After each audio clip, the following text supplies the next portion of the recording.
প্রেম মানে কি? তোর প্রেমের সংজ্ঞাই কেউ শিখায় নাই, আমি শিখাই দিই, মাথায় রাখিস। প্রেম শব্দের মানে হচ্ছে, এটা এখনকার মানুষ এটা শুনলে কেমন জানি ভিতরে একটা আউলা বাতাস লাগে। প্রেম শব্দের মানে হচ্ছে যত্ন।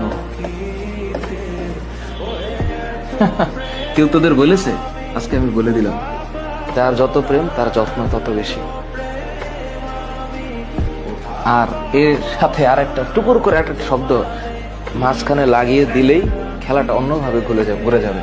এই যত্নের নিঃশেষে আরেকটা শব্দ আছে দায়িত্ব, আর যত্নের ডান পাশে আরেকটা শব্দ আছে শ্রদ্ধা।